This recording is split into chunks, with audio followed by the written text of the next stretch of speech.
We're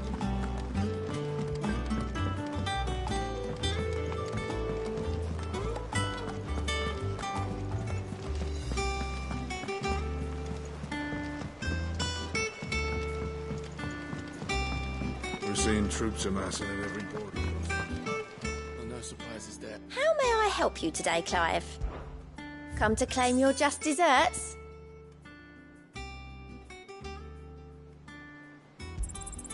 You earned this. All done?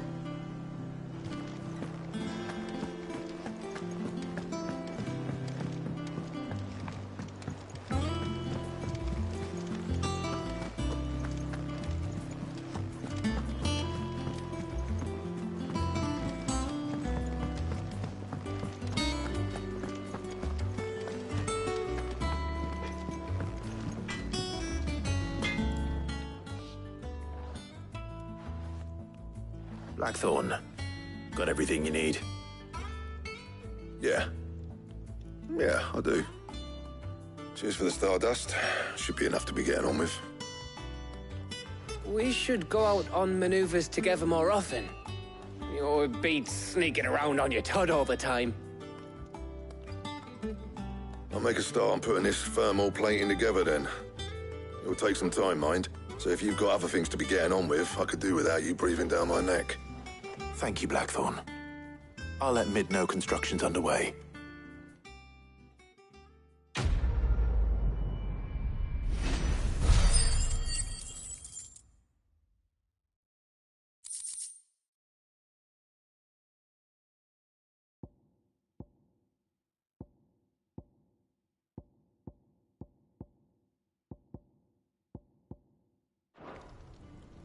Suppose we'd better be getting back to work too. Give us a shout if you need anything.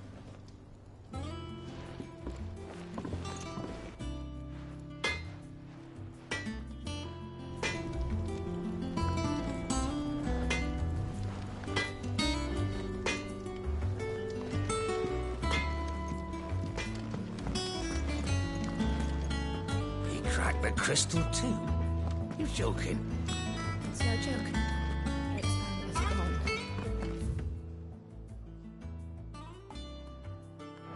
There's nothing left but a crater.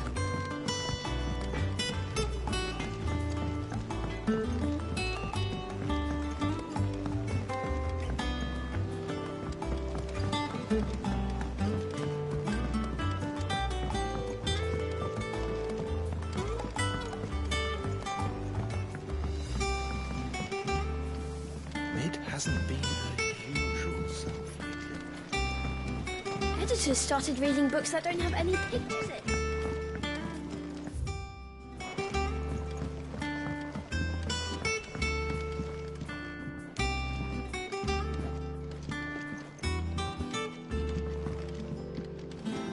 If I don't come up with something soon. You'll be pleased to hear that Blackthorn's started work on the plating. Excellent. 1 down, 2 to go. So, what's next? The helm, of course. For this, we'll be repurposing fallen scrap. Salvage from the ruins? I thought that material was all but impossible to work. Ah, but we don't have to. I'm sorry. Just so happens there's one particular ruin that's broken into exactly the right shape and size pieces for what we need. What's the name back there? I'll give you all the details. What's her name? Right.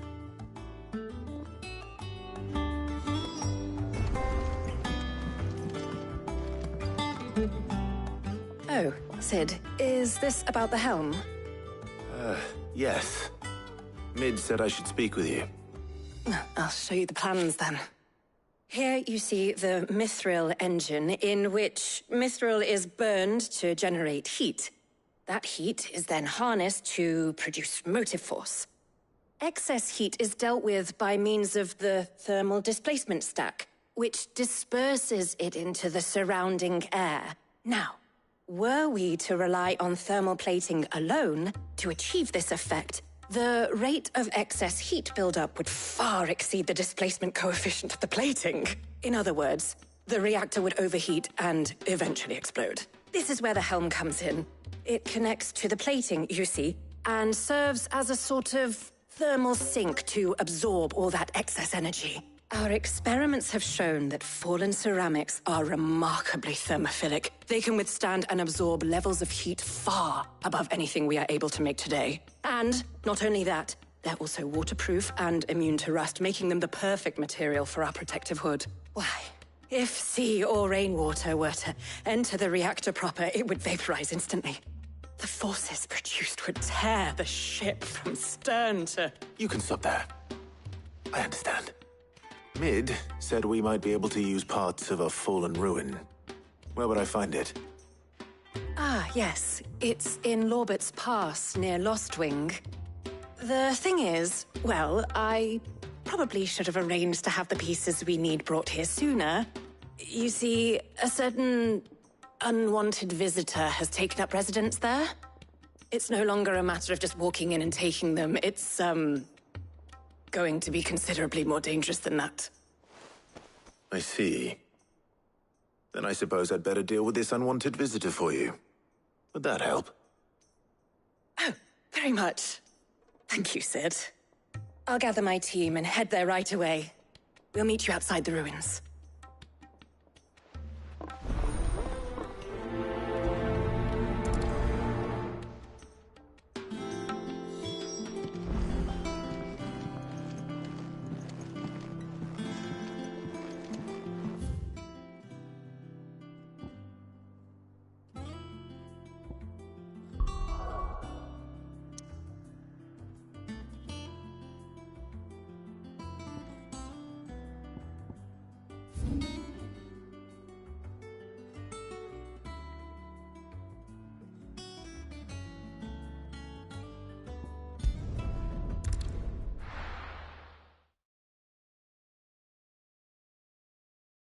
I'll be taking you all to a storehouse in the Bales. Leave anything you don't need behind.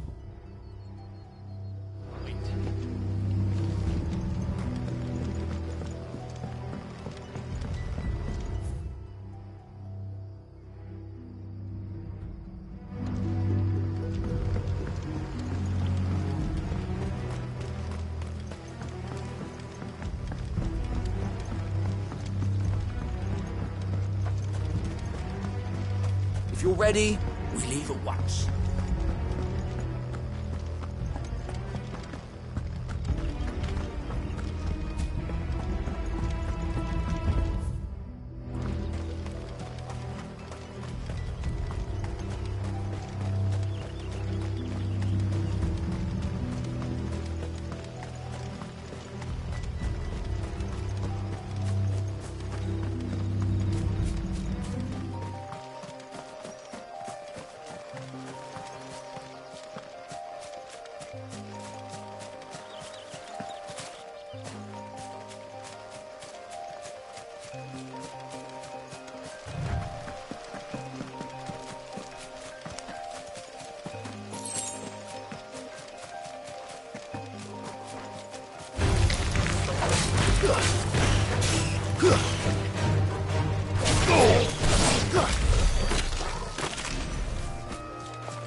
Enough.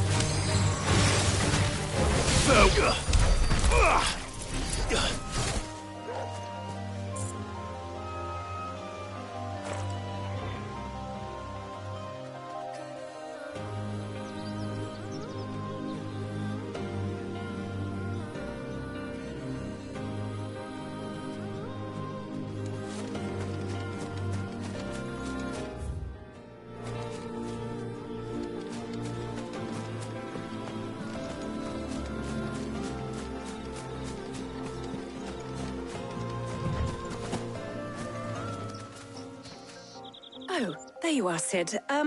Thanks so much for coming. The, ruins are just over there, as is the creature I told you about, I'd imagine. Would you mind? Of course. I'll be right back.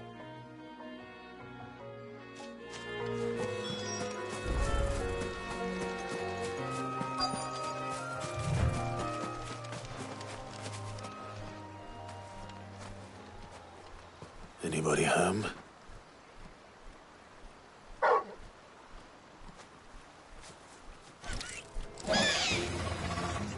This must be our unwanted visitor. Time to go.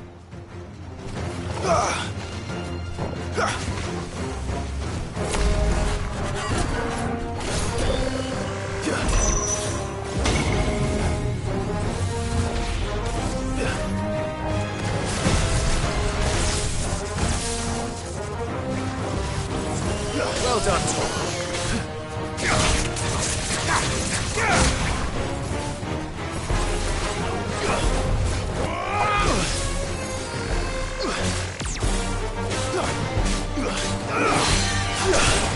Soil!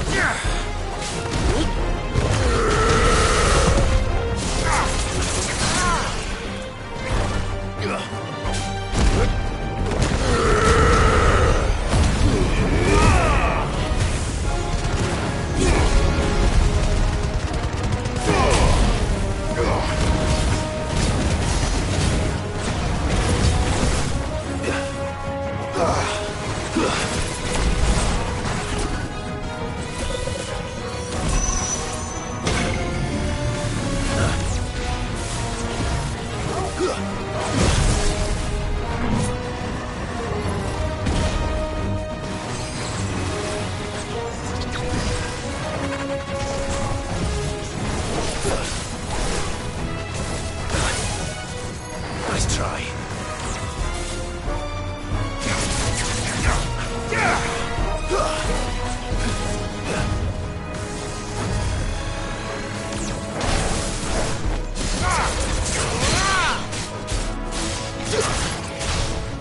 Help me, boy.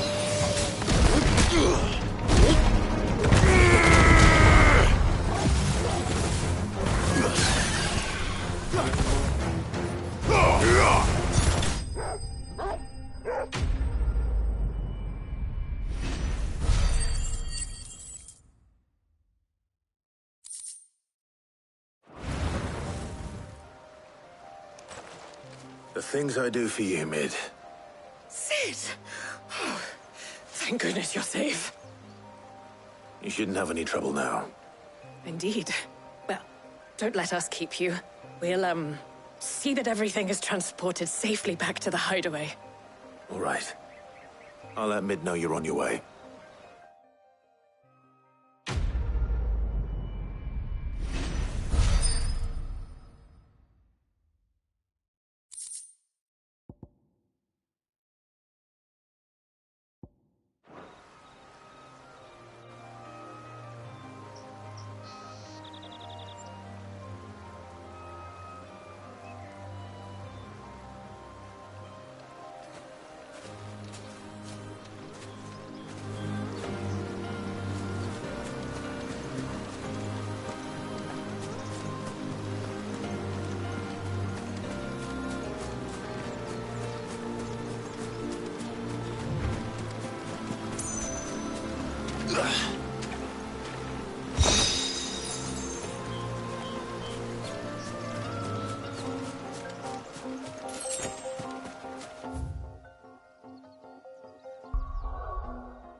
We're seeing troops amassing at every border crossing.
Farewell!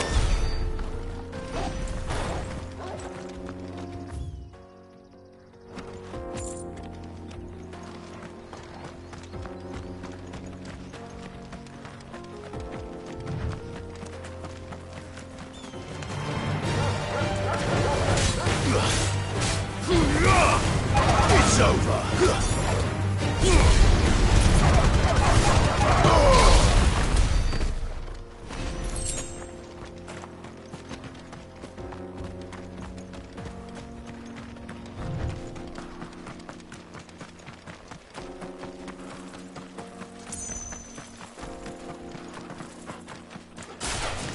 Time to fight.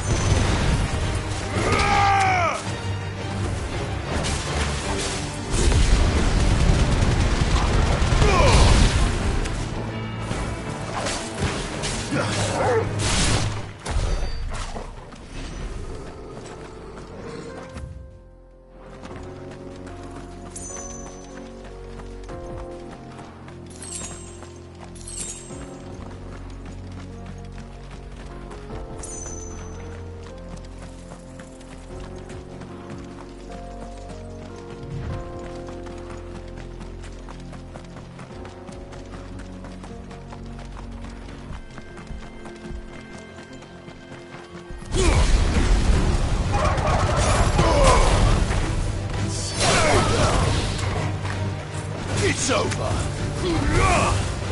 Farewell.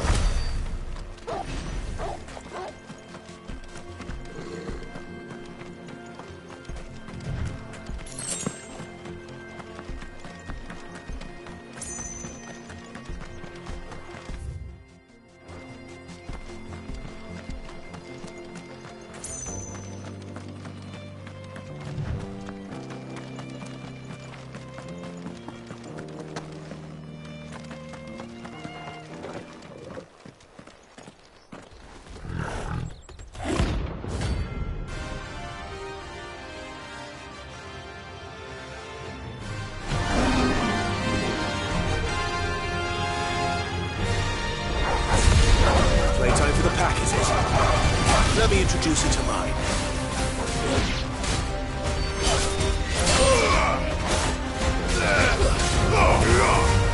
It's over.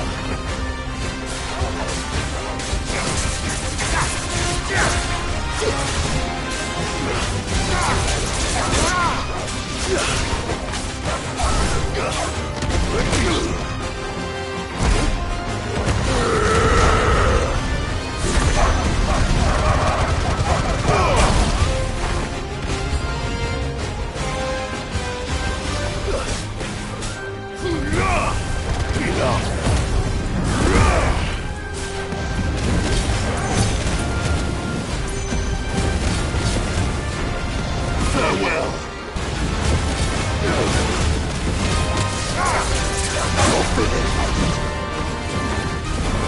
Many thanks.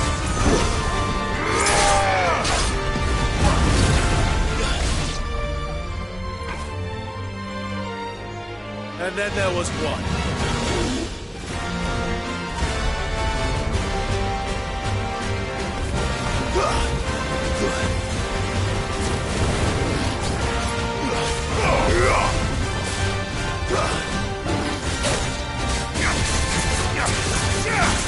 Nice try.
boy!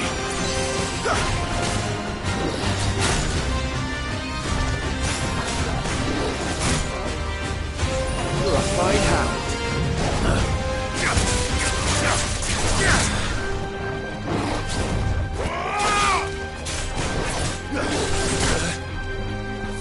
There's a good boy.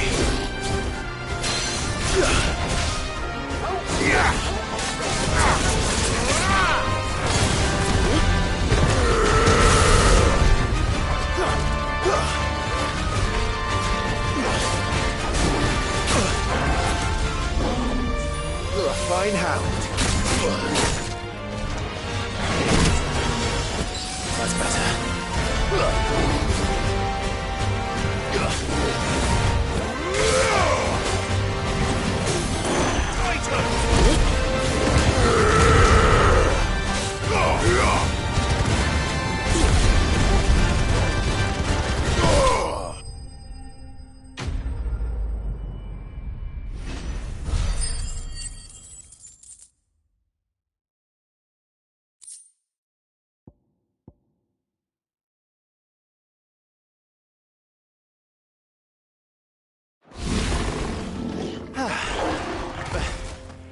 That wasn't too bad, was it, Torgal?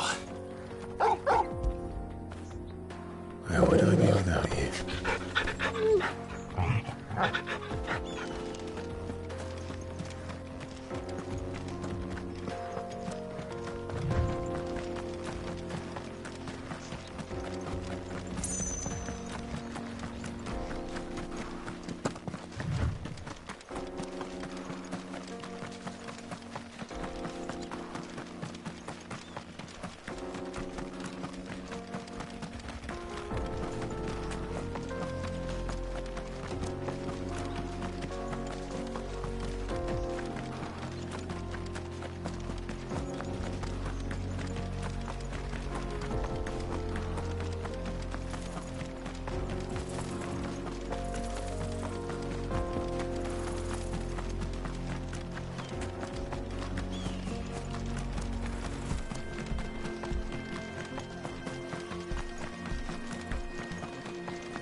It's over.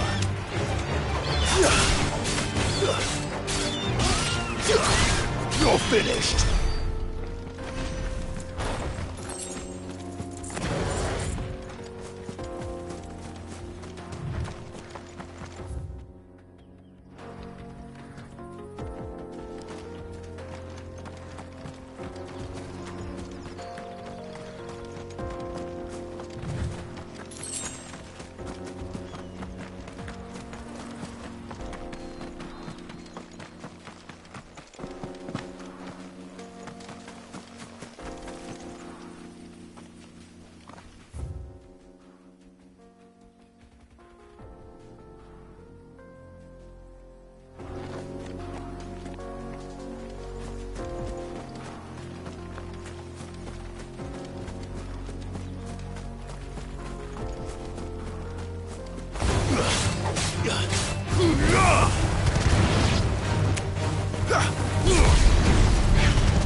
You're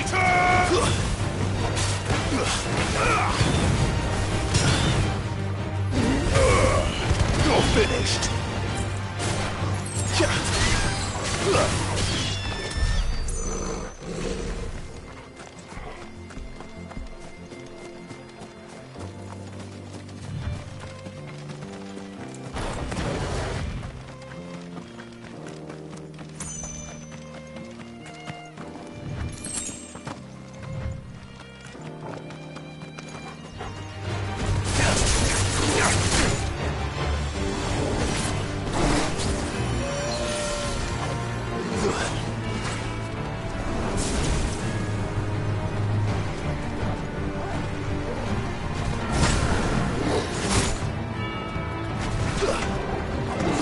Too slow.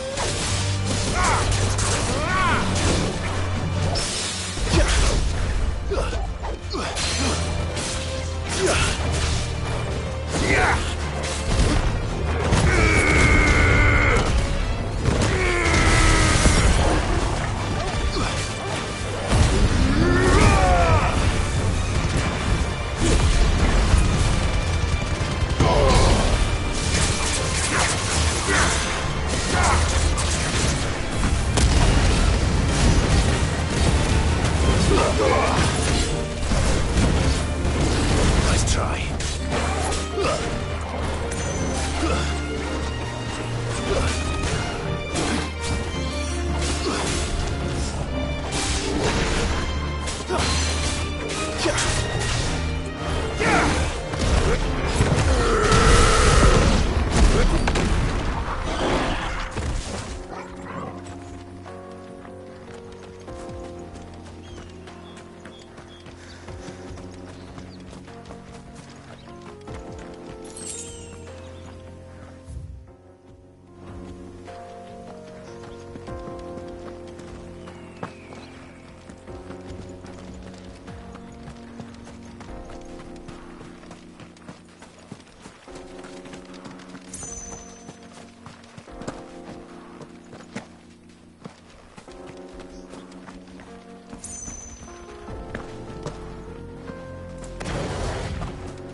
You're finished.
Peace at last.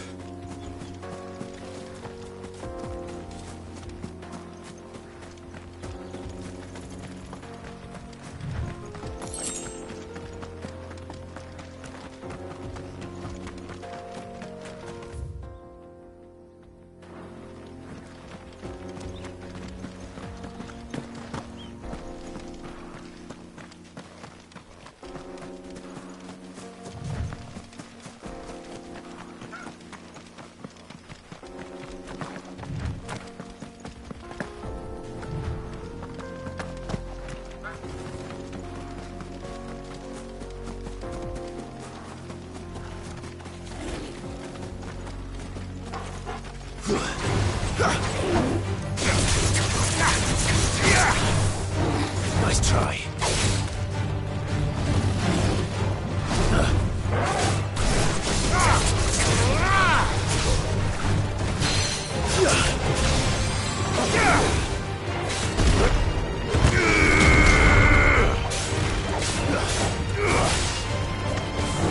Nice try.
road is closed. Turn back.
Finished.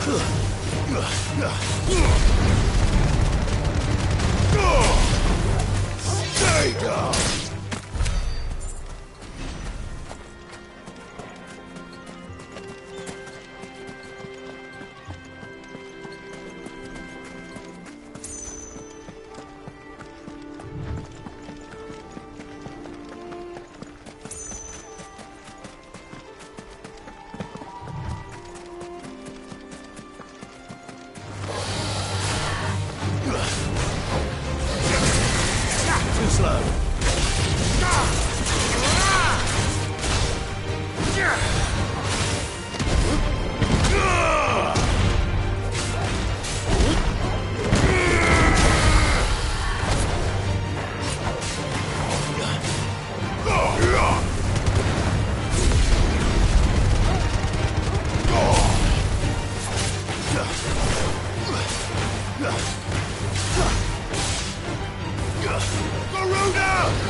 Come on!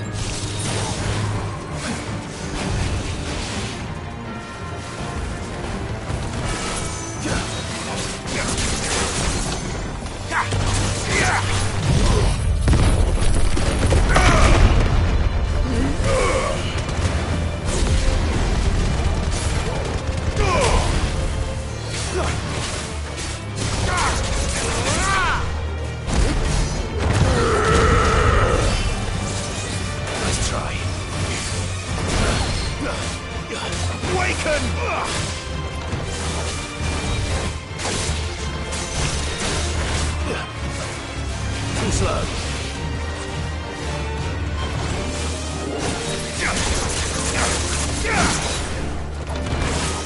Nice try. I'm hurt, Torgo.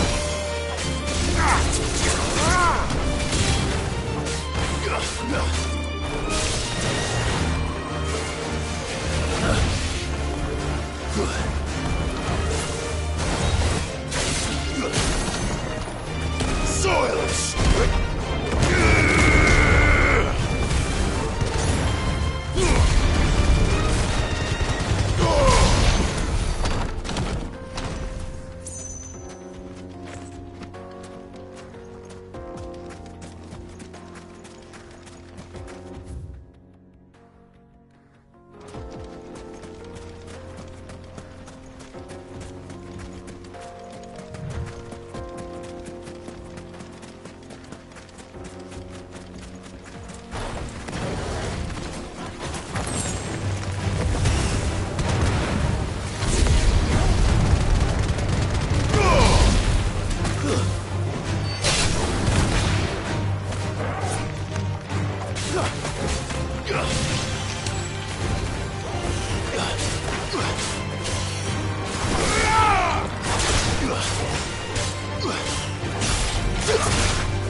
This won't be easy.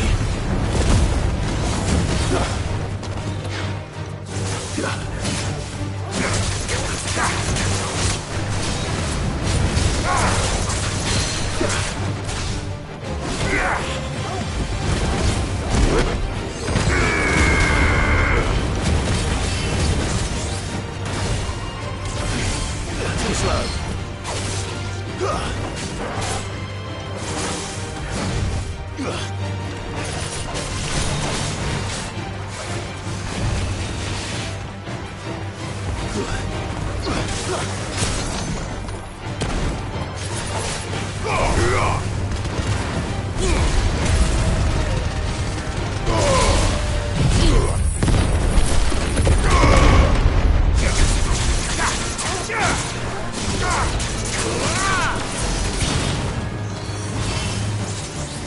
Fire and flame!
mistakes.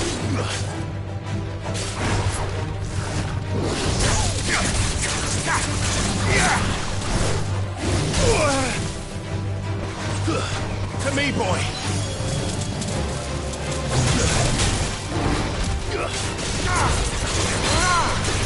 Silence!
This must have been a fishing village. Before everyone left.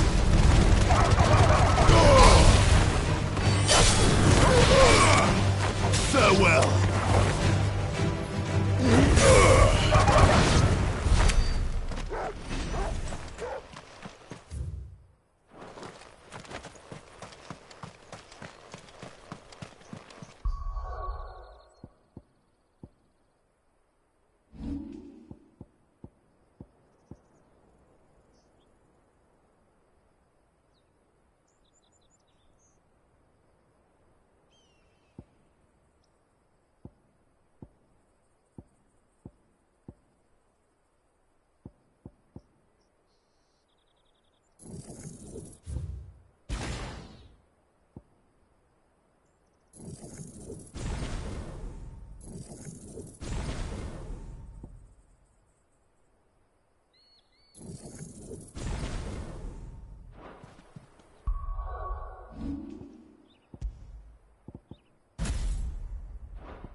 Nice try.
We're seeing troops amassing at every border.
Think Mid might need some help, Tony.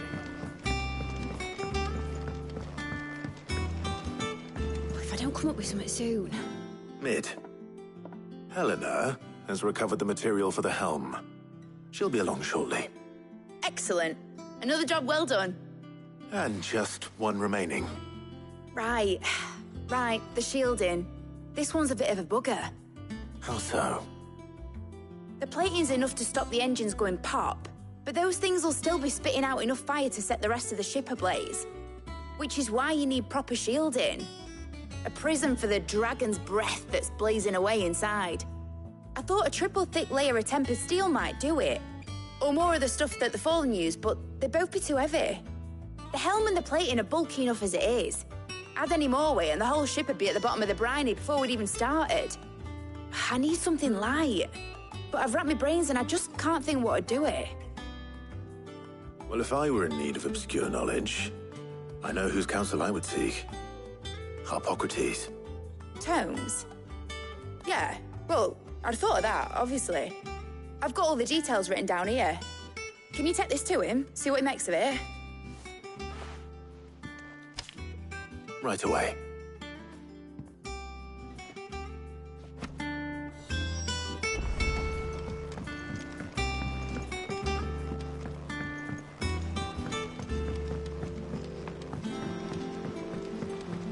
Editors started reading books that don't have any pictures in.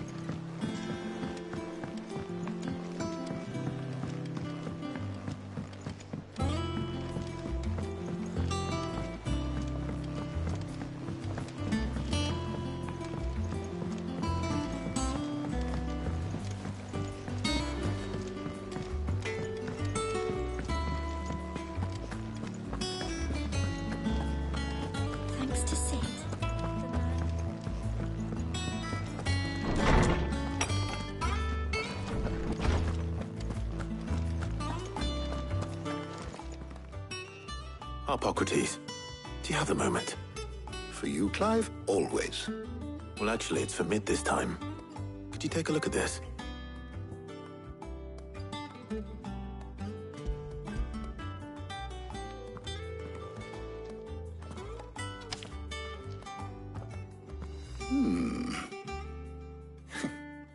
Shielding for a mithril engine?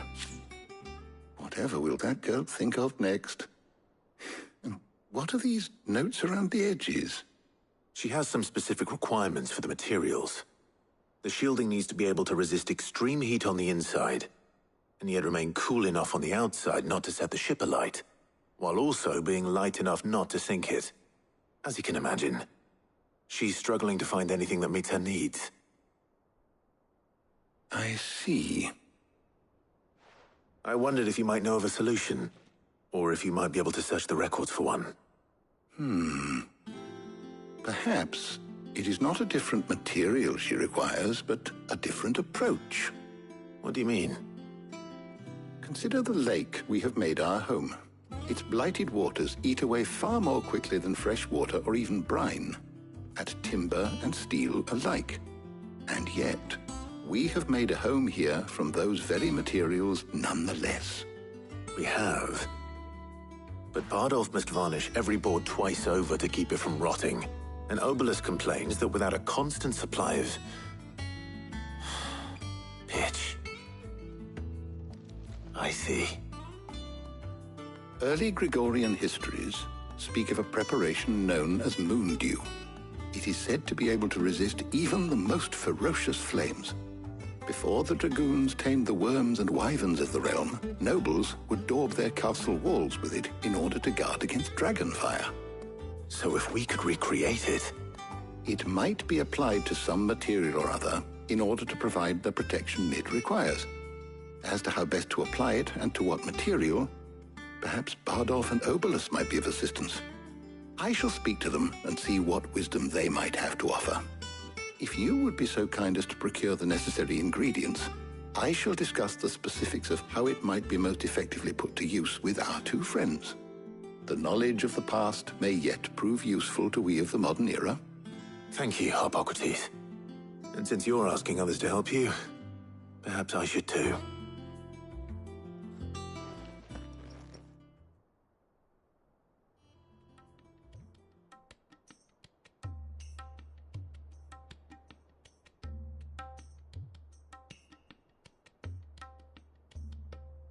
So you need a hand, do you? We do. I'll be heading to market for the ingredients we need. I could do with some help. And some company, too. The other can assist me in researching how best to prepare the shielding itself. Can we count on your aid? Always. Well, if Jill's game. Thank you. I am sure either of these fine young minds would prove indispensable in my research. I leave the decision as to who will go with whom in your capable hands, Clive.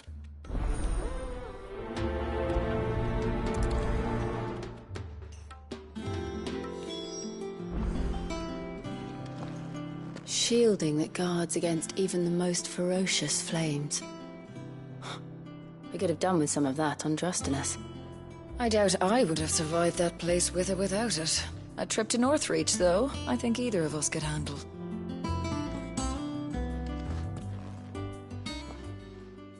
So, Clive, have you made your decision? Who will accompany you on your little excursion?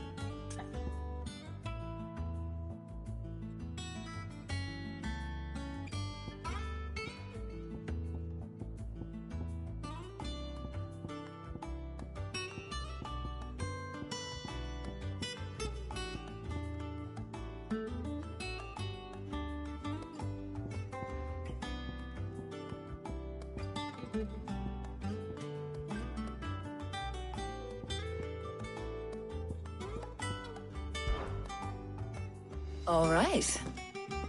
So, what are we fetching? I have taken the liberty of preparing a list. Here. Garlic? Conch shells? Are you sure this is the right list? Looks like the ingredients for someone's supper. Though these items may seem mundane, They have potent effects that are rarely exploited, effects for which they were once highly prized. So much so, in fact, that they were harvested almost to extinction, hence moon dews having fallen from favor. Now, of course, they can be obtained with ease. You should be able to find everything you need at the market in Northreach. Well, isn't that convenient? I was hoping to be able to make a trip over that way sometime soon. Need to speak to an old acquaintance. I'll meet you there. All right. Stay safe. See you later, Clive.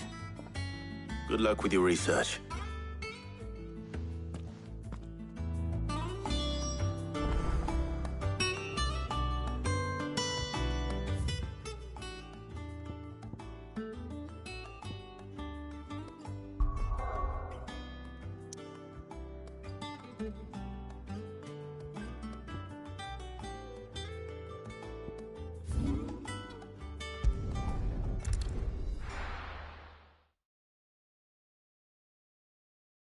Now, where's Talia? And what can I do for you?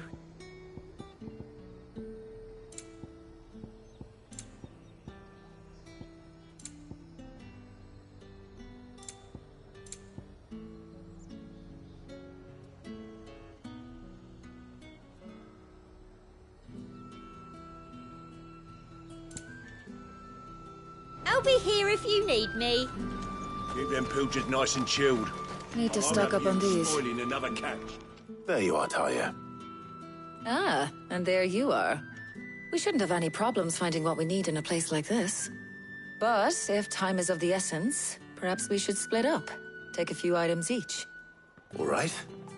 What shall I look for? Let's see now. Why don't you take the garlic and the pepio nuts? Meet me by the gate when you've got them.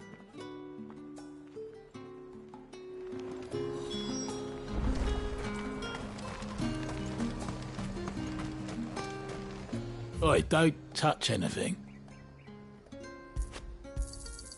And...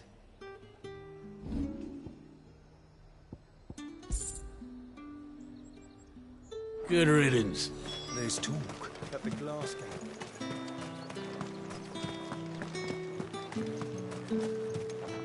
Any friend of the innkeeper is a friend of mine. Good day. That should do it. Hopefully Talia's finished too. Fresh cuts! Come and get them. Up! You'll not find a bruised pig. Well, did you find everything? I did. Here.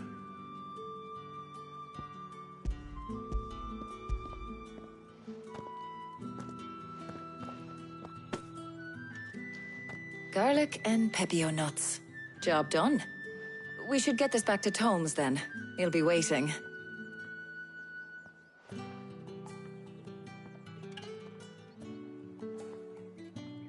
But we're not in too much of a rush, are we? Quick chat.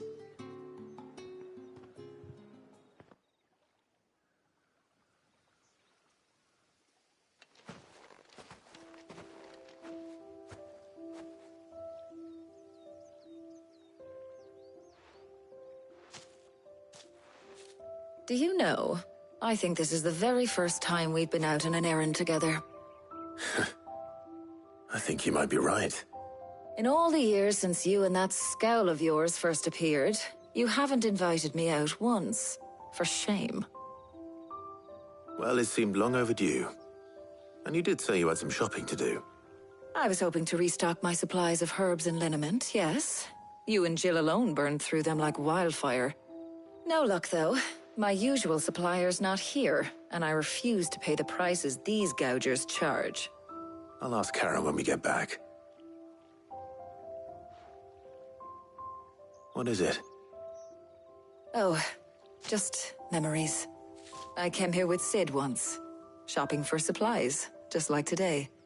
And just like today, I came away empty-handed. Sid even said he'd speak to Karen for me when we got back. Has it really been 5 years? I remember it as if it was yesterday. Hold on. Does that mean it's been 5 years since we met? Feels a lot longer. It does. In a good way, of course. Thank you, Tyre. For what? For everything. I just want you to know that all you've done for us, all you still do, it's appreciated.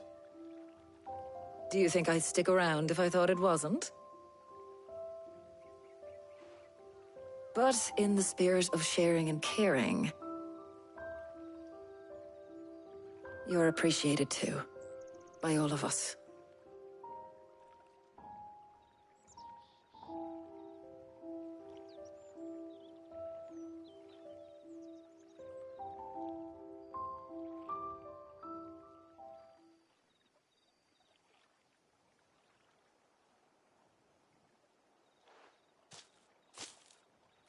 Well, I think we've tarried long enough. I ought to get these ingredients back to Tomes so he can make up this concoction of his. I'll meet you back at the hideaway, all right?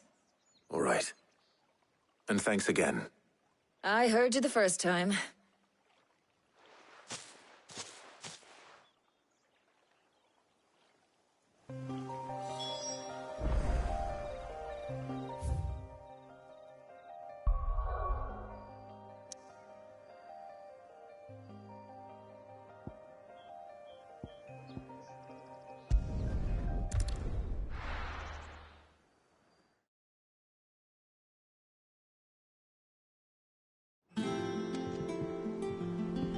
I wonder how Hippocrates is getting on with the moon dew.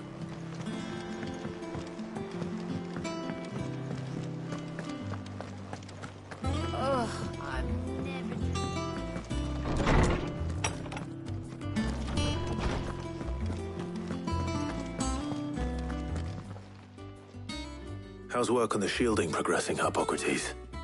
Well, very well indeed. And thanks in no small part to your kind assistance. I was just explaining to Tarja how we might best go about preparing the moon dew.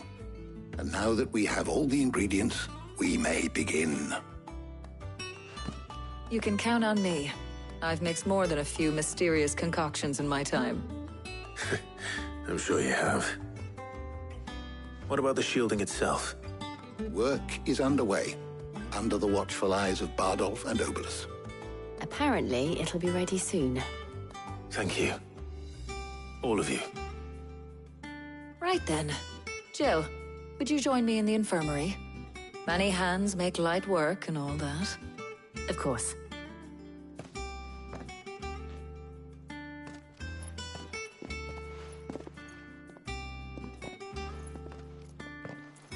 Oh, and Clive. It was good to talk. We should do it again sometime. It appears our work here is almost at an end. A shame. I was enjoying playing the man of action for once. When both the shielding and the moon dew are ready, it will merely be a matter of applying the one to the other. Followed by a rigorous process of testing and retesting, of course. Perhaps someone ought to warn young Mid of that. Leave it to me. Thank you, Hippocrates.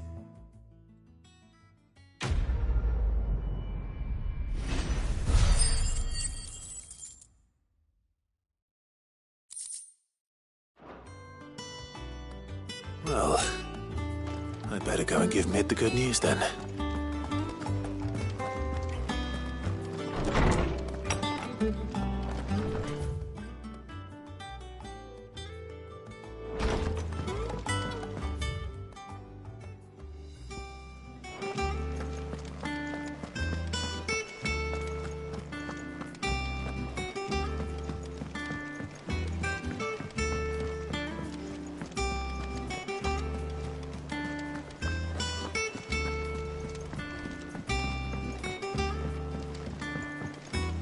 We're seeing troops amassing at every border crossing.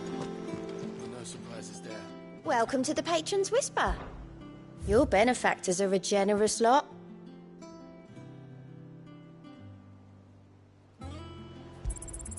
You earned this.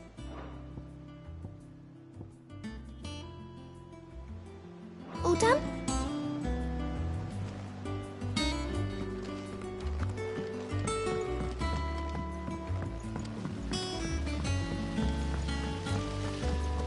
When it comes to boyish charm, Brooks has an indomitable rival named Gal. One is the sweet little babe in arms to be cooed over. The other, the naughty little boy who'd pull on my pigtails. I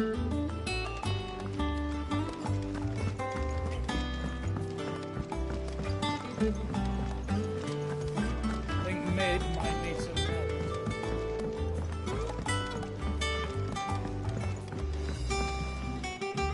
Sorry to keep you waiting, Mid. But you'll be pleased to know that work on the shielding is underway. You found something for it? In a manner of speaking, Hippocrates knew of a substance that's highly resistant to heat. A coating that should provide the protection you need. He's supervising the construction and testing of the shielding as we speak. Brilliant!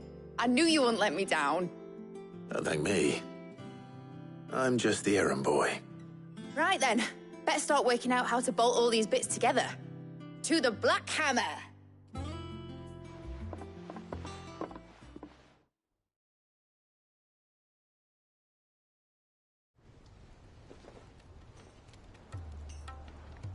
You know, when I got into the smithing game, I thought I'd be making swords and shields, not thermal bleeding didgeridoo-dahs. Displacement stacks. Same difference. Whatever you call it, I ain't putting it together in here. It's cramped enough as it is. Let's take this outside. Mid, you get all the parts lined up on the deck. I'll take care of the rest. On my way! Oh, and bring me the biggest hammer you can find. This is gonna require some precision walloping.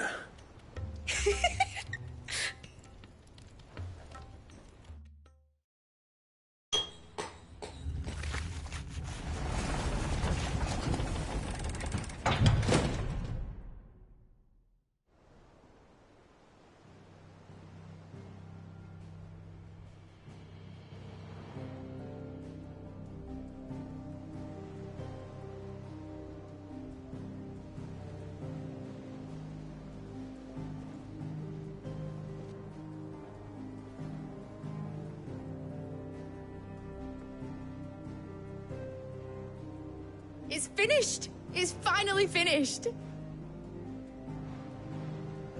Thank fuck for that. I'll be feeling my hammer arm for weeks. Thank you, Clive, Blackthorn, everyone. That's one down and just 3 more to go. I'm sorry. Oh, didn't I tell you? The Enterprise has 4 mithril engines, and we'll be needing a displacement stack for each. You don't mean...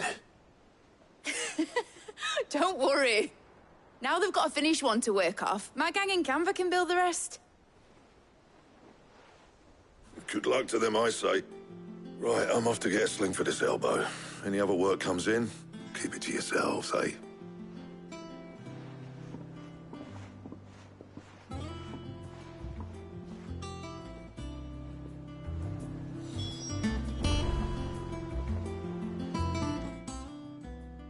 What's the matter?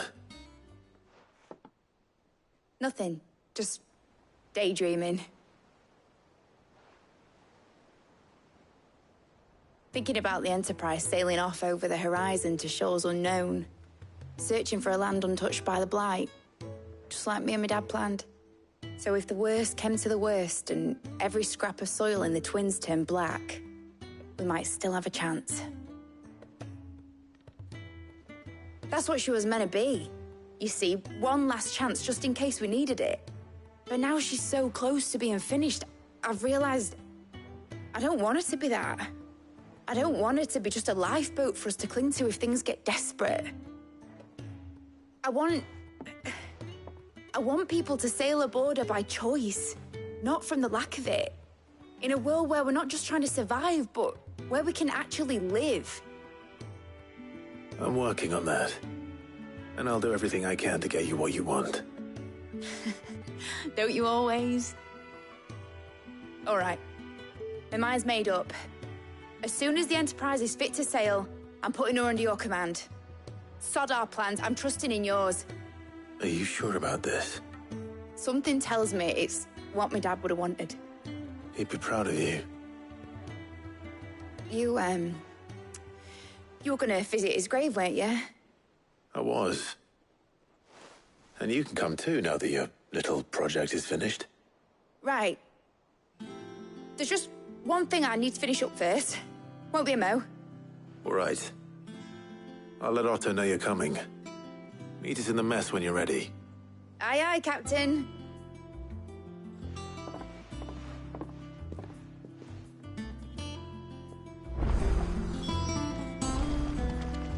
Mid told me she was building a ship.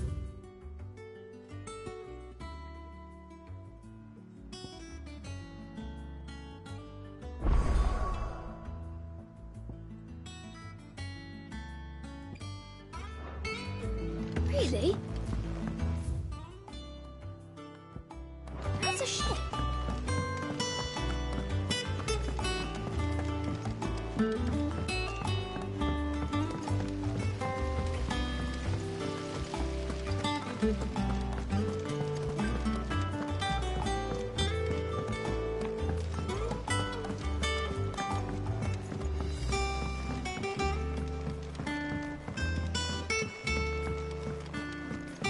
Well, here, Sid. Reckon you might be just the man to help me out of a bit of bother, if you've a mind to. Let's hear it. Well, it's about this alembic the chief's got me making. Lovely bit of kit it is. Bung in a solution you want splitting, and it'll separate it out, just like that. Problem is, it won't always get rid of all the impurities. And with some of the stuff we need it for, that ain't good enough. Which is why I've been looking for something to filter the liquid we'll be cooking off. And that's where I was hoping you could help me out. I imagine Ty could get some use out of this alembic too. Distilling medicines and the like. All right. Why not? Proper job! So what exactly do you need for this filter? Nothing but bomb ash'll do, says the chief. Gave me a sample she'd obtained from the university stores. Couldn't believe my eyes. You pour the blackest blight water through it, and it comes out clear as a mountain stream. So, I did a bit of reading about where I might be able to get hold of some. And do you know what I found out? It's only the blimmin' bones of a bomb king. They leave them behind when they die, see? I take it that's where I come in. If you wouldn't mind. I saw a billet on the hunt board for one just the other day. Would have gone myself, but, well, fighting dirty great balls of flame isn't exactly my forte. You, on the other hand... All right. I'll see what I can do. Thank you kindly. And good hunting, eh?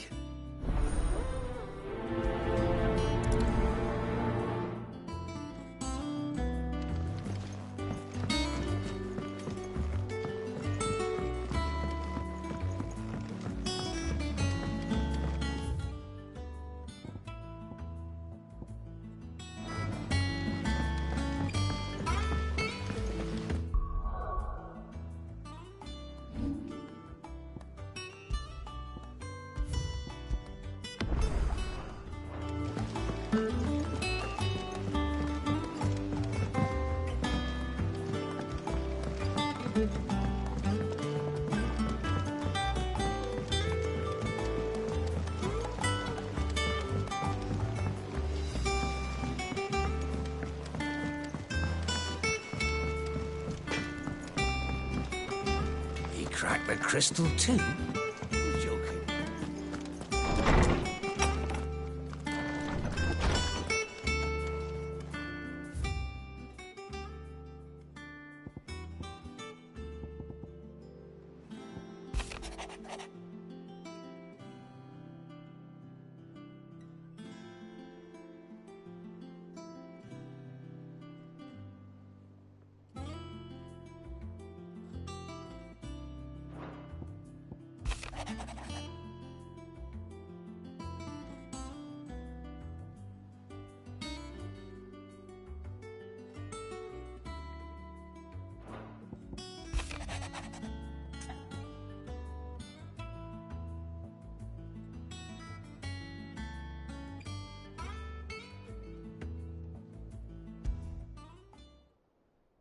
Trouble with the ledgers. Shouldn't he be asking Otto for help?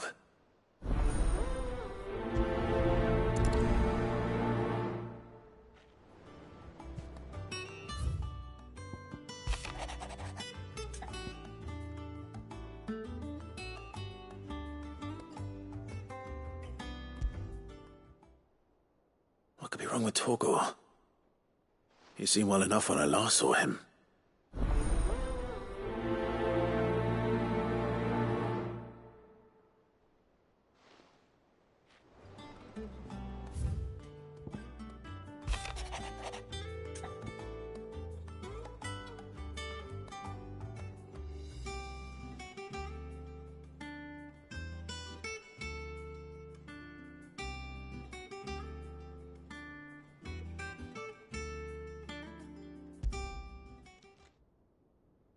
Hopefully it's nothing. But I should speak to Blackthorn just in case.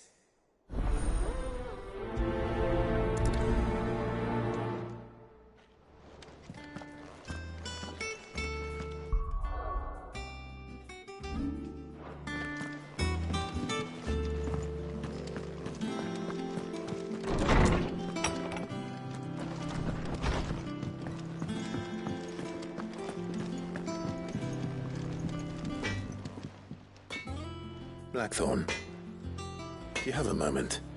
Not really, no. This won't take long. I just wanted to ask how you're getting on.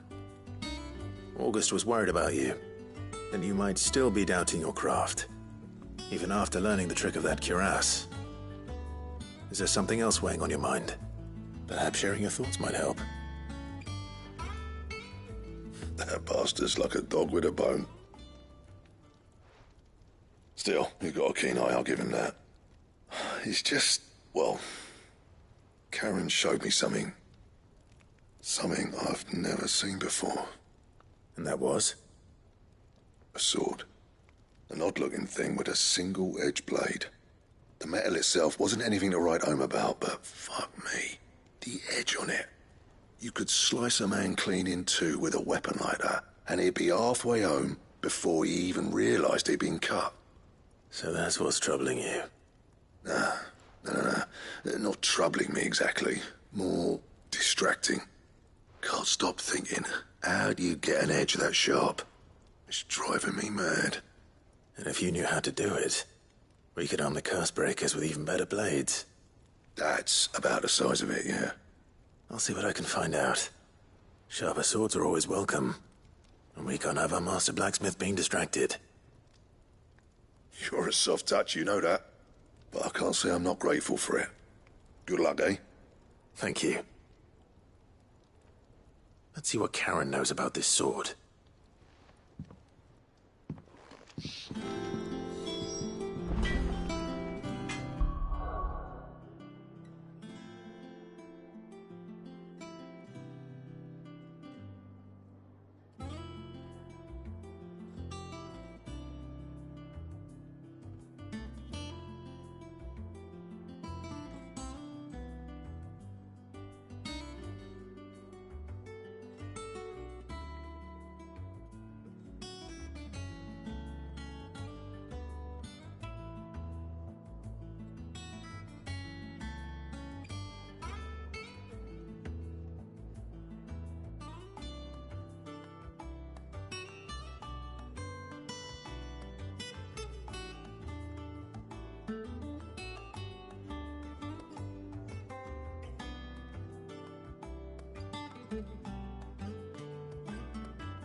You're looking well, Karen.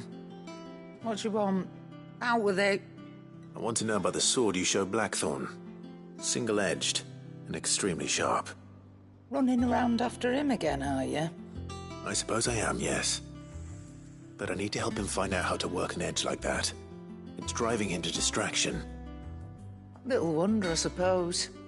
There's not many like that make it as far as the twins, and those that do go straight into private collections. Which made it nice and easy finding a buyer. Can you tell me who bought it? Where is it now? You think I tell people who my clients are? Suppose you're not likely to go nicking him off me, are you now? Fine. If you stop mooning at me like that. Lord Ignac's the man you want. Dalmekian bloke. Collects weapons and the like. And he's got more money than sense, which is why he's one of my favourite clients. Reckon he'll still be at the inn in Dalamil, where I left him. Thank you, Karen. Oh, and he's a touch eccentric, if you take my meaning. I appreciate the warning.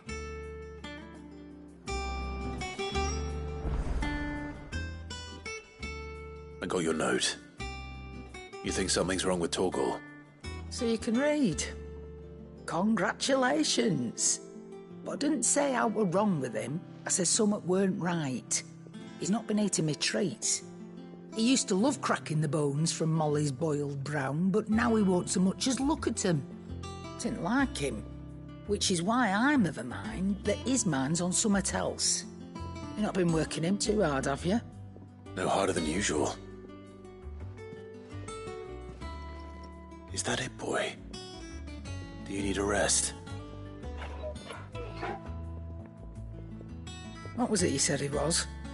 A frost wolf? That's what the lawsman seems to think. Then maybe this all has something to do with whatever it is that's woken inside him. I suppose things have been different since Rosalith. Perhaps Hippocrates knows something. Instead of everything, you mean? Perhaps.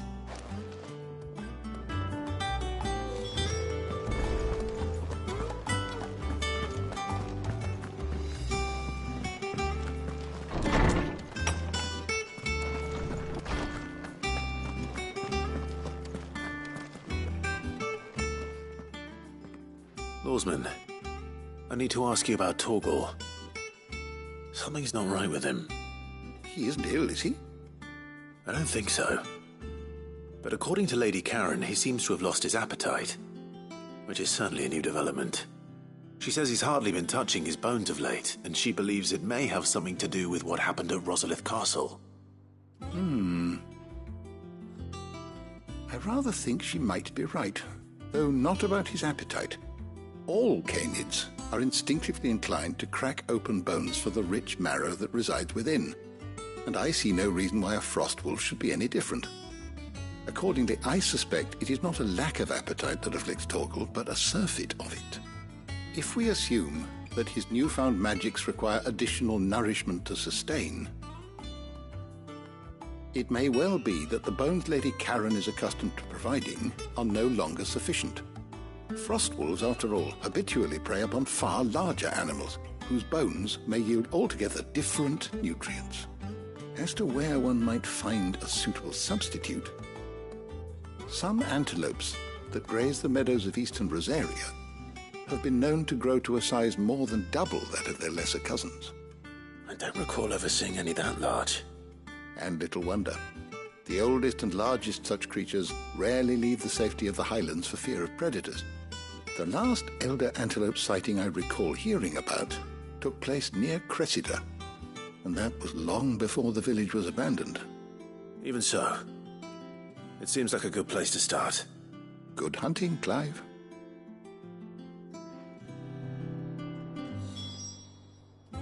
My knowledge is yours. I have a few new notes that might interest you.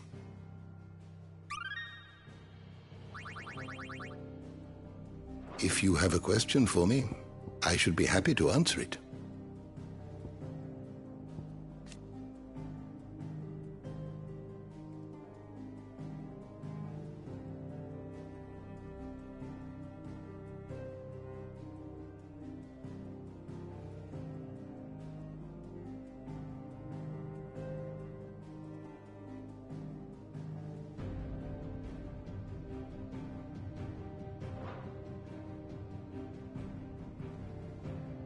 You are always welcome, Clive.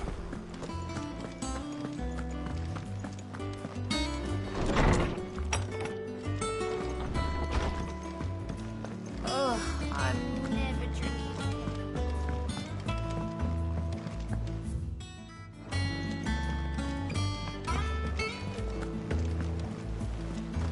Is that the thing Tomes helped to build? Mid told me she was building a ship.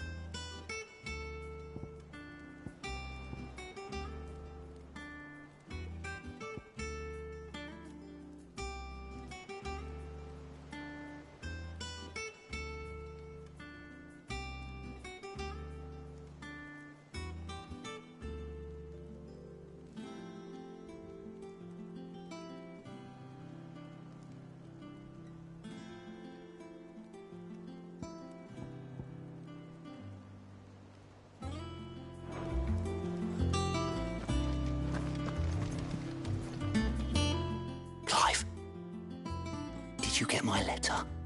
That's why I'm here. Shh. Otto might be listening. Is this better? A little. Listen. I've some bad news. It turns out the Hideaway may be slightly behind in its payment to certain lenders, and it's maybe my fault. But I swear to the goddess, I thought I had the numbers square. Sadly, that square turned out to be more of a circle. 0, you might say. I can straighten it out, I swear, but it's going to take some time, and I'm going to need help keeping it from Otto. Bit late for that, I'd say. There you are! What a surprise! So let me get this straight. You forget to pay our lenders what they're due, and instead of coming straight to me, you get Clive to come to you. And I hope he'll dig you out of the hole you've dug for yourself. Clive, the man in charge of the place you've been cheerfully trying to bankrupt. And you thought this was a cunning plan. Why? Well, who needs paying? Oh, just Martha. And the dame. And, well, Lady Karen. But only 500 talents. We owe 3 of our most trusted friends 5 million gil. Each. 5 million each. They lent us the bulk of the money we used to rebuild the Hideaway, you see, and, well, I must have made some sort of oversight. Those ledgers were my responsibility, and it was my decision to entrust them to you. This is my fault. Do we have that much to hand? I can always ask my uncle. No, we don't. And no, you won't. We've lightened Lord Rosfield's purse enough. After the king's ransom we had off him, he deserves better than to see our begging bowl. Besides, we'll need to learn to stand on our own if we're going to make this work. All right. But that doesn't mean you have to shoulder the burden yourself. Is there anything I can do to help? There might be. How'd you fancy taking these to Martha and the dame? Rocks.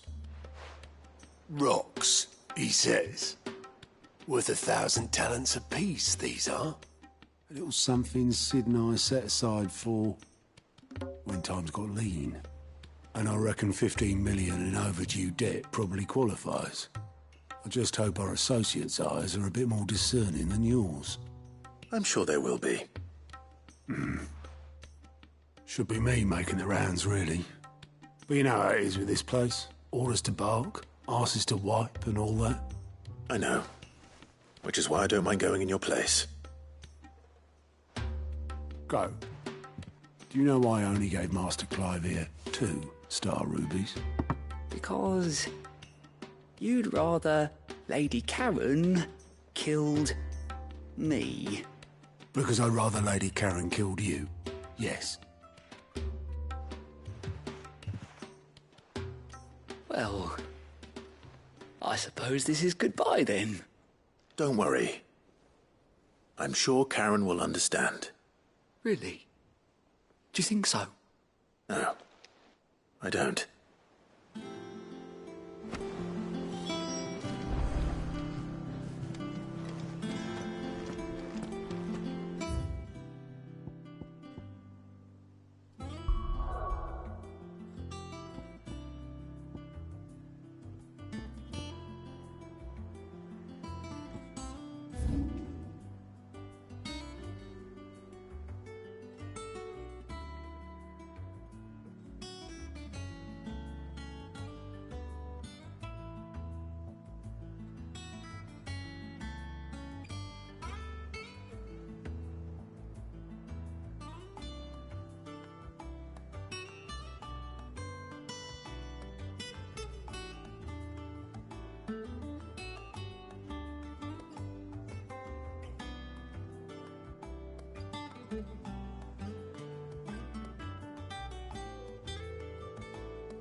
Yes, Your Majesty.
Your reign is over. Now to collect the ash. I should probably have brought a bucket.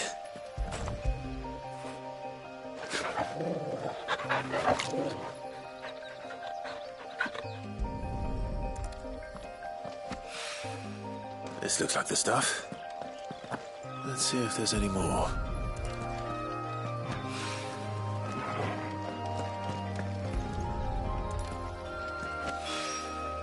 That should do it. If a wine needs more than this, he can fetch it himself.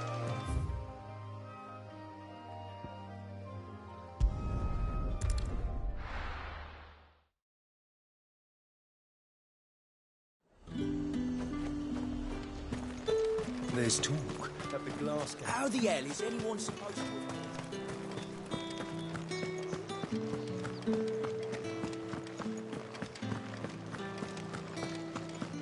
Did you hear?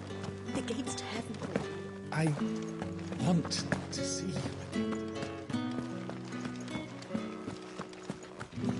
What am I going to do without Sweetwater and oil of talc?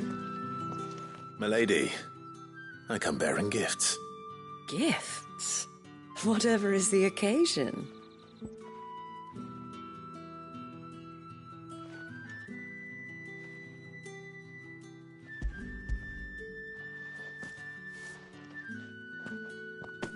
Oh my.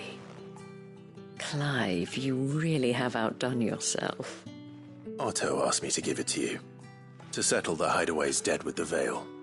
And to compensate you for the time it took us to do so. You disappoint me, Clive. I thought you might finally be warming to me.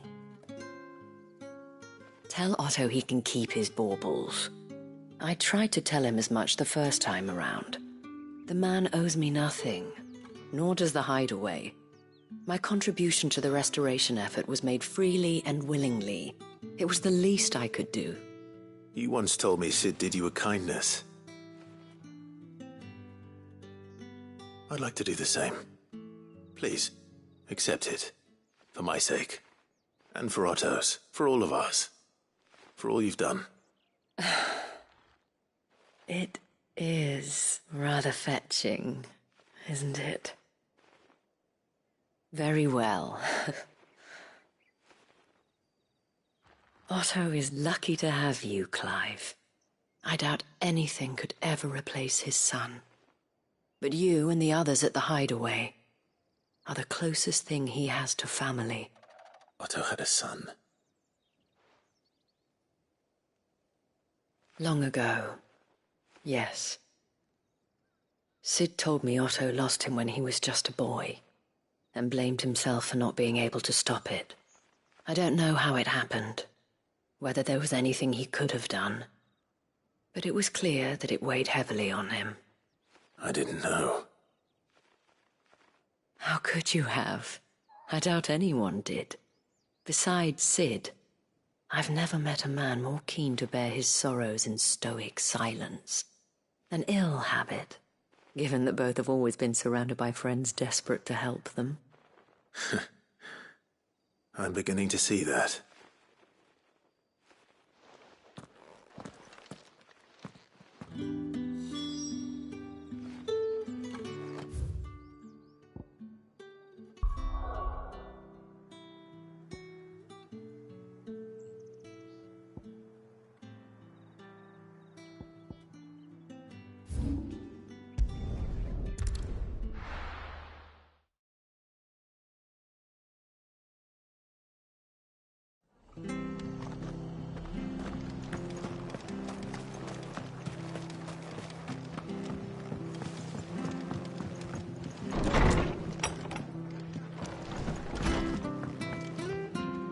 Clive, we weren't expecting you.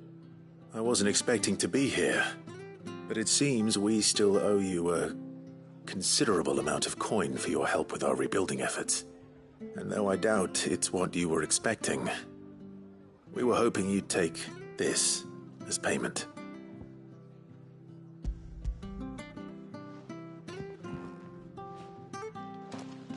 A star ruby?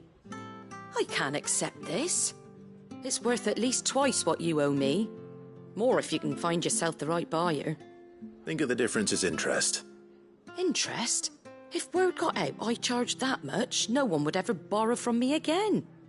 Anyway, why are you the one here asking me about this? I'd have expected Otto. Bit much sending the Lord Marquis out to settle your debts, isn't it? The old goat working himself to death again. Something like that. Most days I think he's the only reason the Hideaway's still standing. Same as always, eh? Back when the place was nothing but a twinkle in the eye of a recently retired Lord Commander, word is he was the first one Sid reached out to. Probably knew that without his strong arm and level head, the idea would never get off the ground. Sid may have been the face of the Hideaway, but Otto's always been the backbone. And when Sid passed away, we were all worried that would be the end of it. That Otto would just give up. His death was hard on everyone. But it must have hit Otto hardest of all. But he didn't give up, did he? Quite the opposite, in fact. If I recall, he was the one who nominated you as Sid's replacement, and rallied the rest around you. I reckon what he saw in Sid, he saw in you too. And don't we all? Doesn't hurt that you're half as stubborn and twice as handsome, neither. That, and you keep good company. I suppose I do.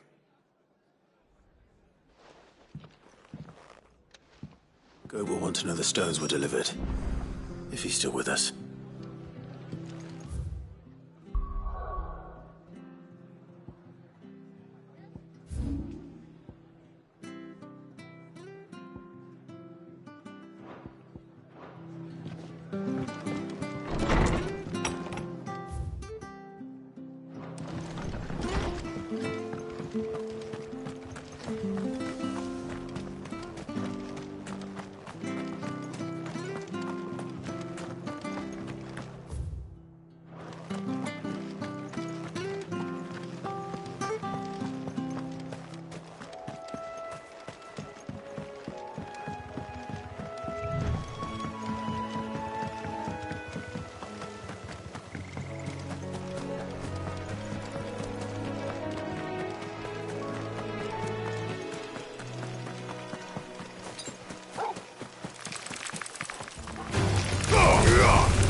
is certainly quiet.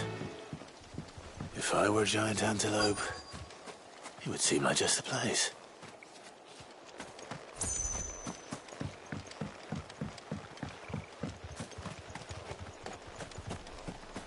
I doubt we'll find one bigger than that. You hungry, Torgal?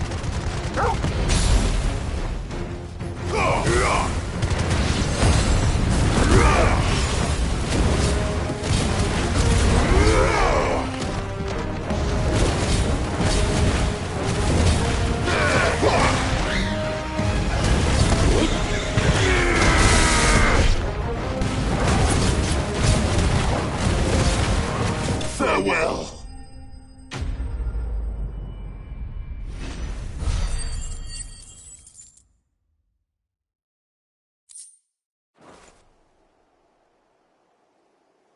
Now,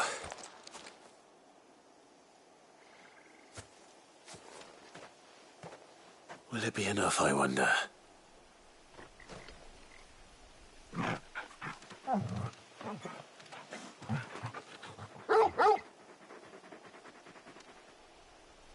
I say that answers my question, which means we owe the lawsman our thanks. You're just a big puppy, aren't you? A very big puppy.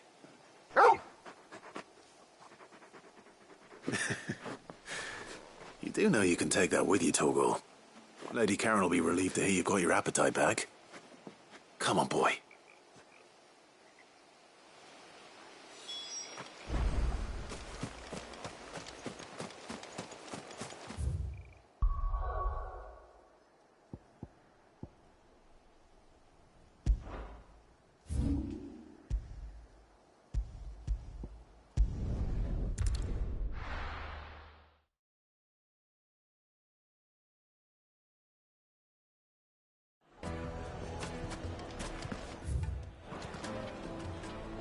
People take notice of wealthy men.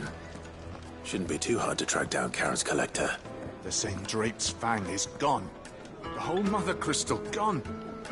What are we gonna do? Calm yourself. We don't know for sure.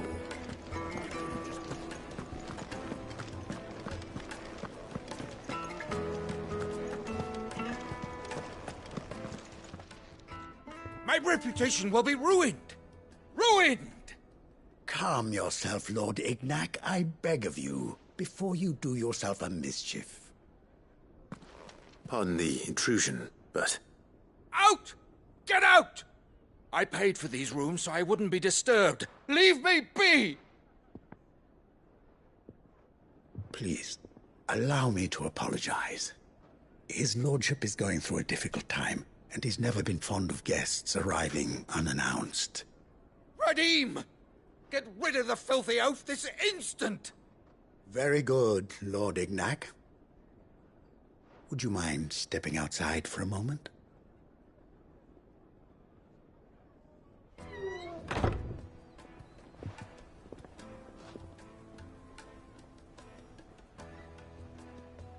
I'm sorry if I've caused you any trouble.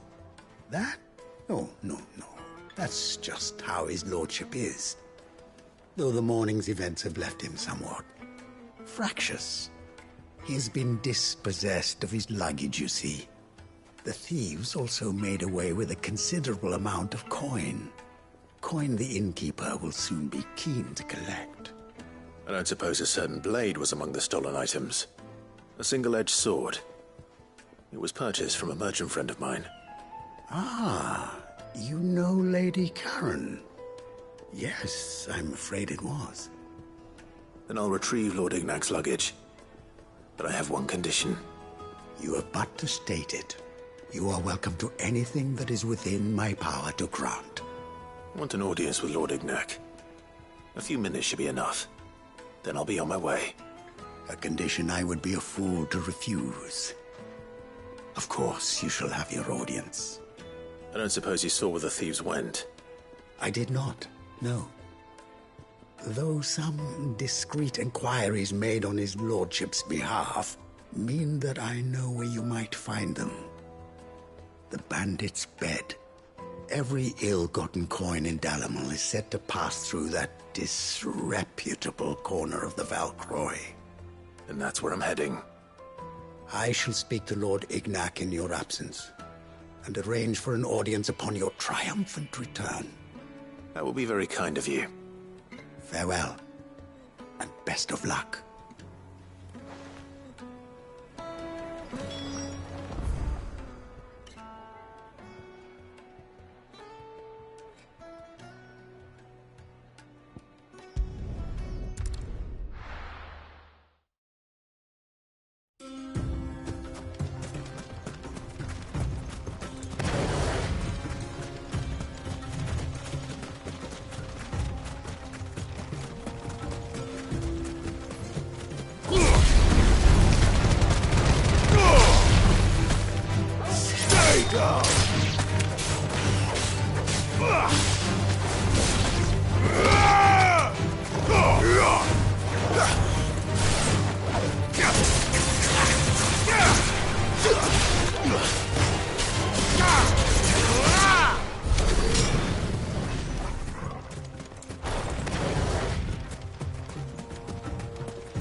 Got company!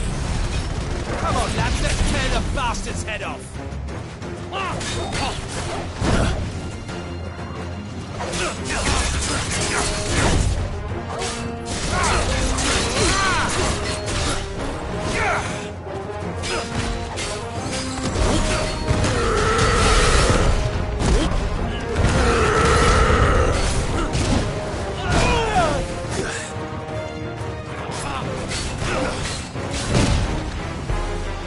Help me, boy!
This must be Ignac's luggage. Nothing seems to be damaged. All right. Let's get it back to Dalamel.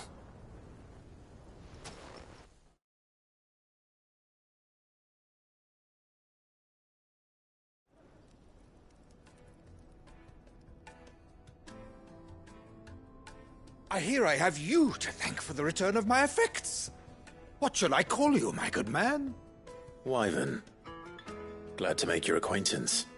A formidable name indeed. Well, Wyvern, I appear to be in your debt. Redeem here tells me you wished for an audience. Is that all? A few moments of your time should suffice, yes. You're a peculiar fellow, Wyvern. All right, speak. Master Wyvern was wondering if you could tell him about a certain single-edged sword you recently acquired. Oh, a true work of art, that one. Karen drove me hard on the price, but I would have sold her Radim here to get my hands on that sword. It was made in the Outer Isles, far beyond the Twins, and is used exclusively by the practitioners of a unique school of swordsmanship. They believe no combat should ever exceed a single strike, and hone their blades to such perfection that none ever does. Each sword is made for that one perfect stroke, and for that stroke only. They crack upon a second blow. There's a brutal sort of beauty to it, really. But how do they hone such an edge? Fine question. Why, they use a whetstone, of course. Whetstones, rather. A whole array of them, ranging from the coarse to the fine. 10,000 licks with the sharpening stone, then 10,000 more. But it is the final stone which lends the blade its legendary sharpness. A mineral quite foreign to this great realm of ours. And that is the key. The secret ingredient.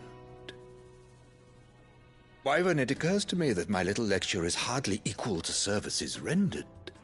Take this, together with my regards. The very stone of which I spoke, far rarer among collectors than even the blade itself, and a far more fitting payment. Thank you. Pardon the intrusion, my lordship. However, it is long past time we prepared ourselves to depart. So it is. I am locked in bitter competition with a rival collector of curiosities. I am one step ahead of the unscrupulous scoundrel, but he is hard at my heels. Are there many other collectors out there? Too many to count, but only one do I consider my nemesis. Lord Byron Rosfield. And is a perennial thorn in my side. I can imagine. Farewell, Wyvern. May our paths cross again. Radim, we mustn't dawdle.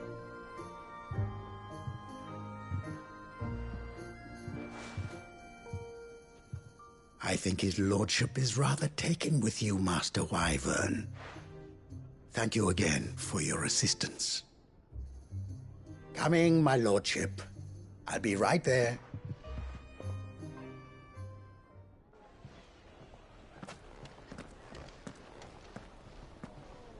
Trust Uncle Byron to find such an interesting rival. Now, let's see what Blackthorn makes of this whetstone, shall we?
Is that the thing Tomes helped to build? Mid told me she was building a ship.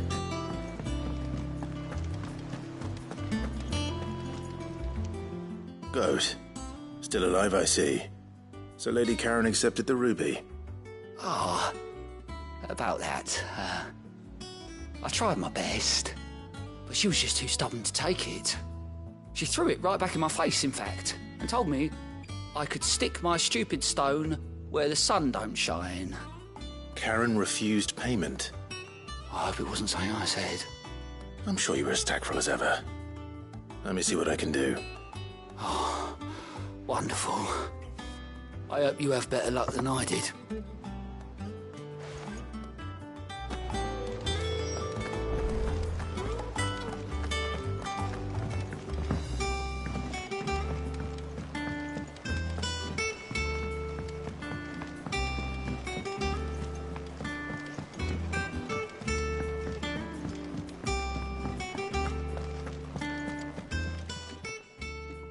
Lady Karen, Goat tells me you want... Would you prefer the debt was... What debt? I don't recall. I may have tossed a talent, but those were donations. And you can... Of course not. Bard Wong, surely you wouldn't shun the gratitude of a pauper. Oh, so you're fine. But I'm selling it and taking what I'm owed.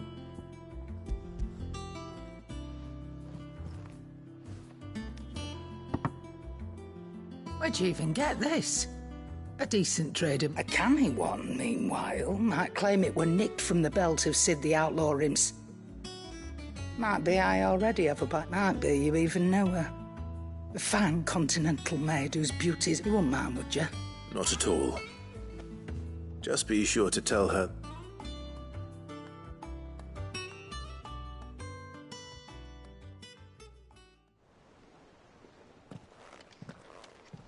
I hear you ended up delivering all 3 stones.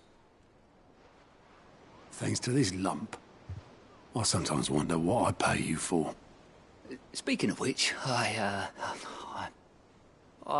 still haven't been paid last month's wages. Oh, so you remember what's owed to you, then? Get your ass behind that disc of yours and don't get up before those ledgers are square. Right away.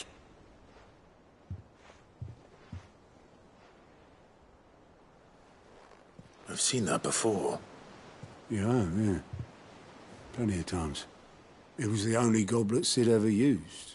Either out of habit, or because the filthy sod couldn't be bothered to find a clean one. I knew so little about him. Like most people. Martha and the Dame both seem to have fond memories of him. I bet they do. How long did you know Sid before he... Before he died. 20 summers, give or take. Back in the day, I was a purser on a trade ship, which is where I met him. He bought passage to... I forget where. But having nothing better to do on the long nights, we set up drinking island rum till the morning bell dragged me back to my duties. Quit my post not long after that. On account of making a fine maiden's belly fat. But me and Sid stayed close, promising we'd one day sail the seas again. That was before fate stepped in and said she was having none of it. The magic woke inside my son soon after his first name day, and there was no hiding his knack. Couldn't you and your family have... My family were the ones who summoned the constable, wanted the monster taken away. I couldn't turn my back on him, forget what I felt, and I couldn't for the life of me understand how they could. Luckily, Sid was of the same mind as me. It was him who stood beside me when all I wanted was to tear the whole world down. Him who cried for me when I had no tears left of my own. Him who swore he'd do everything he could to stop it from happening again. And he was true to his word, too. Left the Royal Army once and for all. His ranks, his ribbons, Gone. Just like that. Threw away everything he had. All to right a wrong that no one else had the courage to face. I knew then I'd follow that man to the ends of the earth.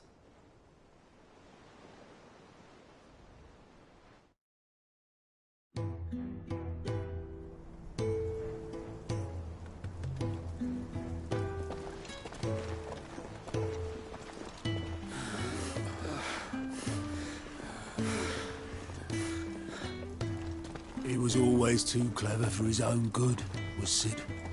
Saw the world for what it really was, while the rest of us were content to go along with the lie we were shown. And it can't have been easy, bearing that burden alone.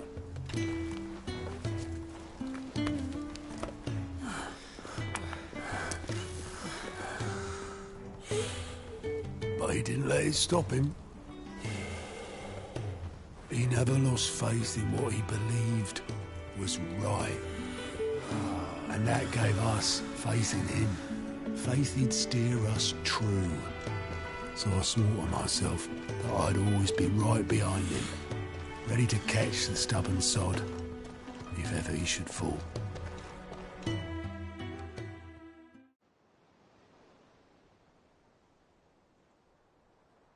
But I couldn't even do that.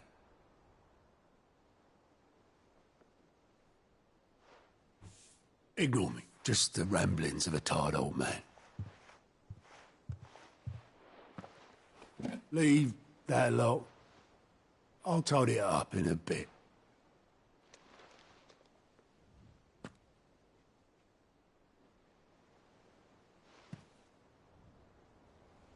This is Sid's handwriting.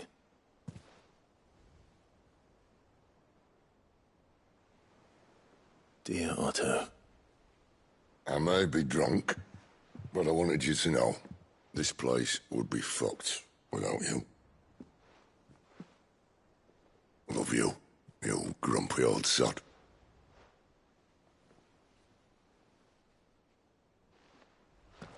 This note.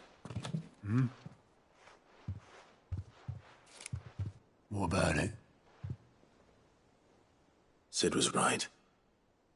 Without you, we'd all be lost.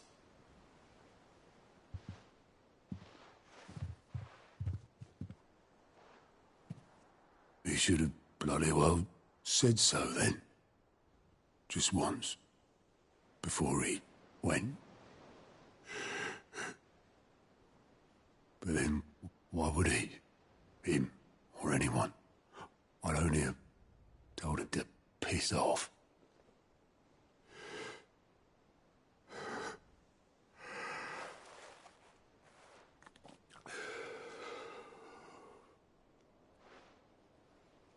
You're wrong, though. Both of you. It was never just me keeping the hideaway afloat. It was all of us. I just shoved people in the right direction, and I barely seem to be able to do that anymore.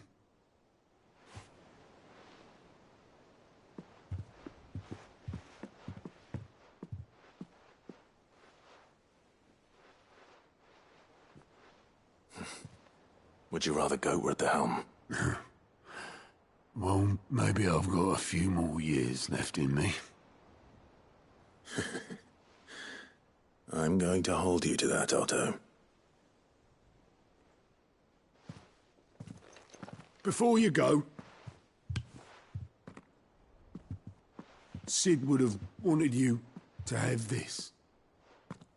But that's... This'll do me just fine.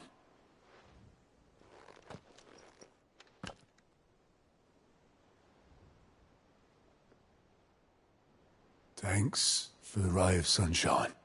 I'll see if I can't pay you back. Already have.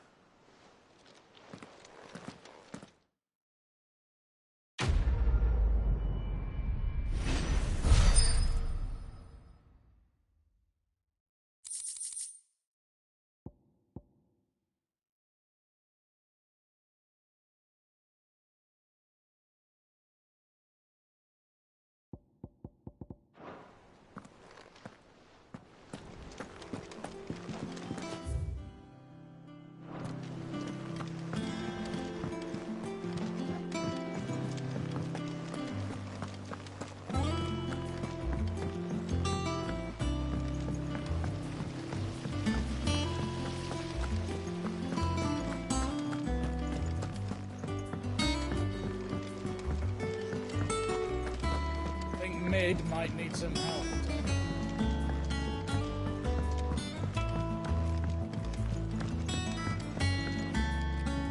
All right there, Sid? How's that hunt for the bomb ash going? I have it here.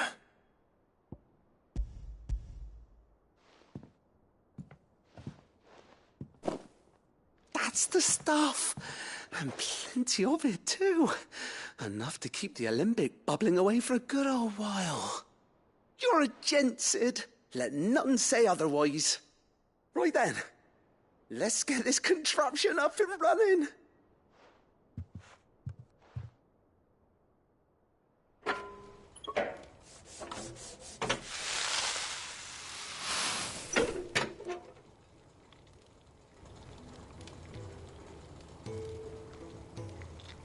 There we have it. The Telemon Alembic. And it works just like the chief said it would. Very impressive. Says the man who cut down a burning boulder. Speaking of which, I still haven't returned the favor. There's no need. The good it will do for the hideaway is reward enough. Don't be silly. Why don't you let me take a look at that bag of yours? The one you keep your potions in. Reckon I could work some magic on that. What kind of magic? Well, we happen to have isolated a substance in our test run of the alembic that I reckon will make even the toughest leather supple as anything. Thought we might use it to breathe new life into old boots and the like. Save the hideaway a few gil. But I reckon if we slap a bit on your bag, it'll loosen it up enough for you to squeeze in a bottle or two more. Well, it can't hurt to try, I suppose. That's the spirit. Leave it with me. I'll only be a mo.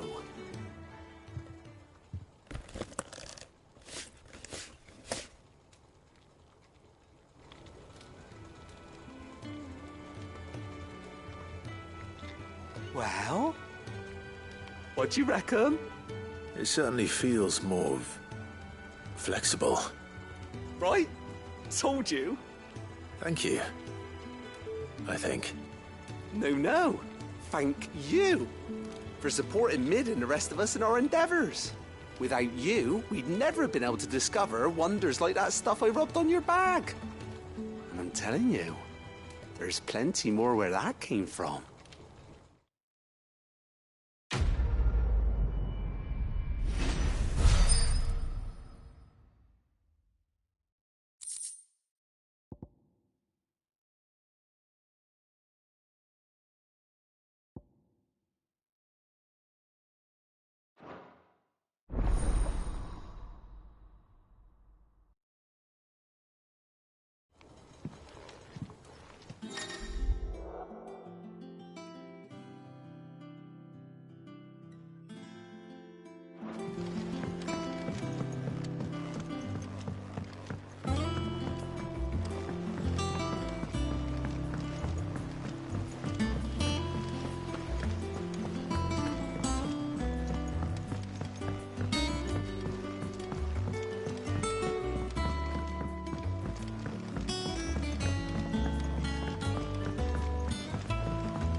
Sorry for the wait, but hopefully you'll agree it was worth it. You learned something about that sword, then? I did better than that.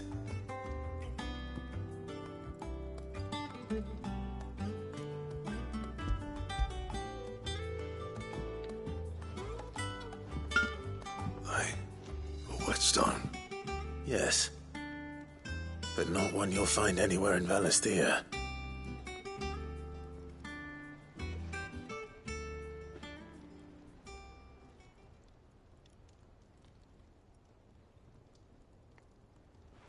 No wonder I couldn't get the same finish on the grinding wheel.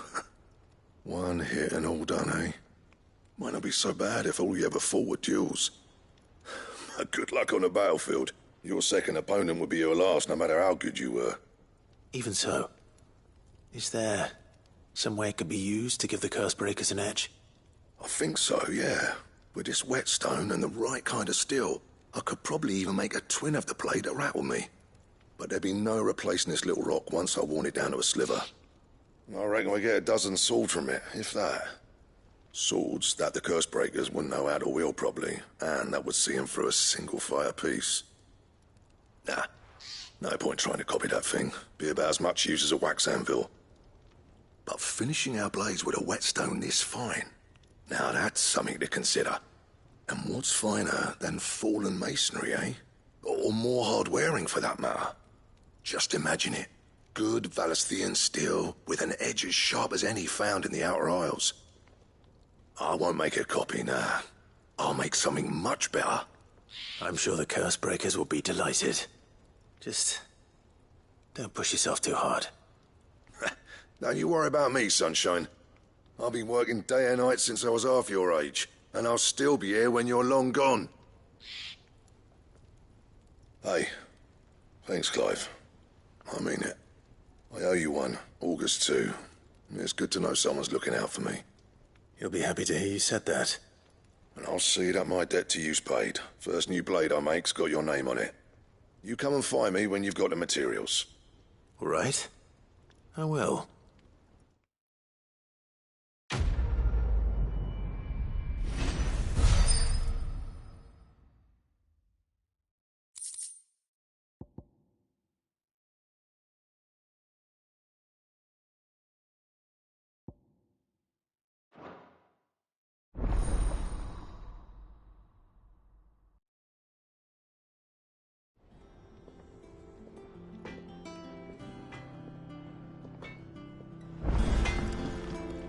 Back, are you? So, what'll it be?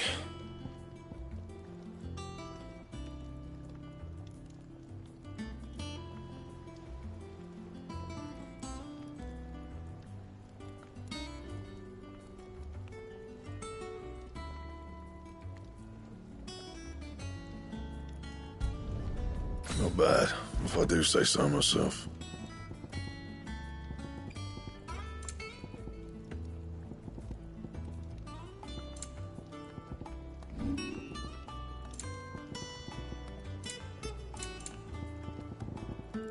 That it? Fine.